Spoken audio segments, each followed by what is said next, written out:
Hi guys, welcome back RS classes में आपका स्वागत है। तो आज फिर से बायोलॉजी के इंपॉर्टेंट क्वेश्चन देखते हैं क्या है इनमें। फर्स्ट क्वेश्चन है, promeristem tissue is found in. Promeristem tissue is found in. Promeristem जो टिश्यू है वो पाया जाता है रूट अपेक्स में, शूट अपेक्स में, इंटरकैलरी रीजन, एम्ब्रियो में। तो सबसे पहले प्रोमेरिस्टेम टिश्यू जो है, रूट अपेक्स का मतलब क्या हुआ, रूट की जो टिप पर पाई जाए। टिप मतलब चोटी, मतलब बिल्कुल सबसे ऊपरी, मतलब चोटी पर। जैसे ये मान लो कि ये क्या है, ये रूट है, यहाँ पर क्या है, ये रूट है, और इसकी टिप क्या है, ये क्या हो गई, इसकी टिप हो गई। तो इस टिप पर जो पाई जाए उसे कहते हैं या सूट टिप। सूट मतलब सबसे ऊपरी, उसकी टिप हो गई। या बोलते हैं इंटरकैलरी जो विभाजन करे, या जैसे बोल सकते हैं ज्यादा वो रखते हो। नंबर 4 है एम्ब्रियो। तो एम्ब्रियो इसका करेक्ट आंसर है। एम्ब्रियो क्या है, इसका करेक्ट आंसर है प्रोमेरिस्टेम टिश्यू जो है वो कहां पर पाई जाती है, एम्ब्रियो में पाई जाती है। इसके पास इतनी पावर होती है कि ये ब्रेन को छोड़कर बाकी ऑर्गन को बनाने की क्षमता रखता है। ये ब्रेन विदाउट ब्रेन, मतलब विदाउट ब्रेन को, मतलब ब्रेन को छोड़कर बाकी सभी ऑर्गन को बनाने की क्षमता रखता है। और ये कहां पाई जाती है, इसी में किसी को बोलते हैं स्टेम सेल भी बोल दिया जाता है। तो प्रोमेरिस्टेम टिश्यू इज फाउंड इन, कहां पाई जाती है, एम्ब्रियो में पाई जाती है। नेक्स्ट है, which tissue persist the power of division. Power of division मतलब विभाजन करने की क्षमता किस टिश्यू में होती है, permanent tissue, secondary tissue, meristematic tissue या नन। तो परमानेंट टिश्यू क्या होती है, ये जब सेकेंडरी ग्रोथ होती है किसी भी पौधे में, सेकेंडरी मतलब जब ज्यादा ग्रोथ होती है, मोटाई बढ़ती है, तो वहां पर परमानेंट टिश्यू होता है। और परमानेंट टिश्यू और सेकेंडरी टिश्यू लगभग एक ही चीज है। मेरिस्टेमिक टिश्यू जो होती है, इसी के पास एबिलिटी, इसी के पास पावर होती है, इसी के पास क्या होती है, क्षमता होती है क्या करने की, पावर ऑफ डिवीजन की। पावर ऑफ डिवीजन की क्षमता किसमें होती है, मेरिस्टेमिक टिश्यू में होती है। Meristematic tissue has tremendous power to division.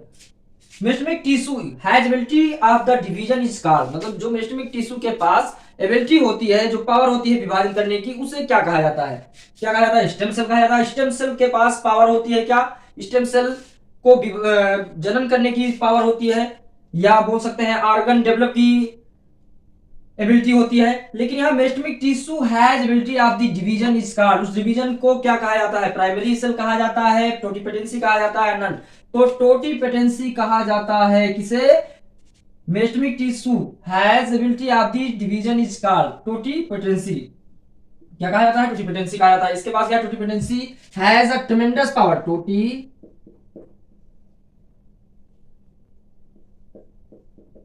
Totipotency has ट्रेमेंडस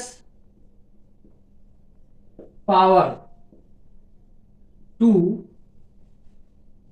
ability of division,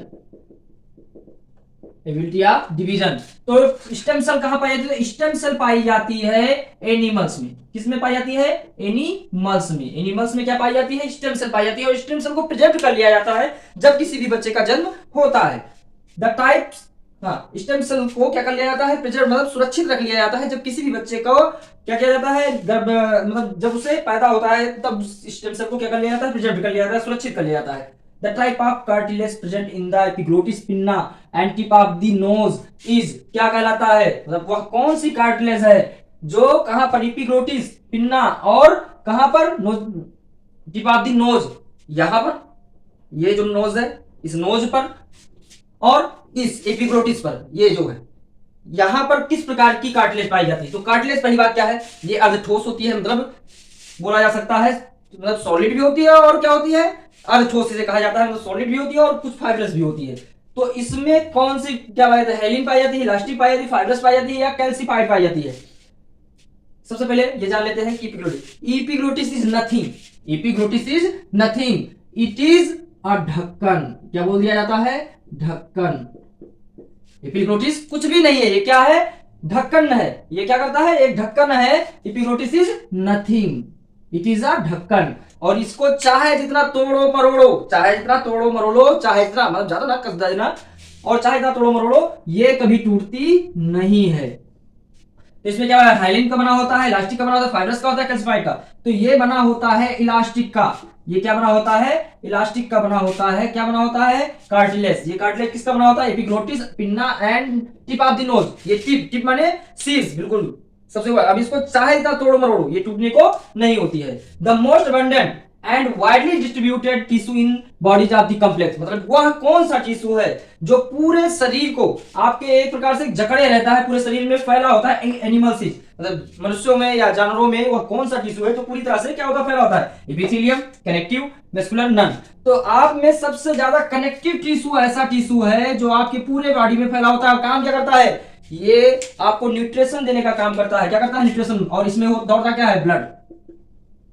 ठीक है, कनेक्टिव टिश्यू ऐसा है जो आपके पूरे शरीर में, एनिमल्स के पूरे शरीर में फैला होता है। Dense irregular connective tissue is present in, dense irregular connective tissue is present in, कहां पर, टेंडन्स में होता है, लिगामेंट्स में होता है, स्किन में होता है, कार्टिलेज में होता है। टेंडन्स में नहीं होता, लिगामेंट में नहीं होता। स्किन की बात की जाए तो स्किन में ये डेंस कनेक्टिव टिश्यू होता है, डेंस इरेगुलर कनेक्टिव टिश्यू पाया जाता है, कार्टिलेज में भी नहीं होता है। नेक्स्ट है the cells that release heparin, heparin and histamine in the blood are, क्या होता है, basophils, mast cells, eosinophils, neutrophils. इस क्वेश्चन को आपको क्या करना है, इस क्वेश्चन को आपको कमेंट सेक्शन में भेजना है। ये क्वेश्चन आपके लिए है, इसे आप क्या करेंगे, कमेंट में बताएंगे कौन सा सही है कौन सा गलत है। द सेल्स दैट, मतलब वह कौन सेल्स जो कोशिकाएं हैं, दैट रिलीज छोड़ती हैं heparin and histamine in the blood are, जो ब्लड में हिस्टामाइन और हेपारिन को क्या करती हैं, रिलीज करती हैं, छोड़ती हैं। बेसोफिल्स है, मास्ट सेल्स है, एओसिनोफिल्स है, न्यूट्रोफिल्स है। इसको आप क्या करेंगे, कमेंट करके बताएंगे।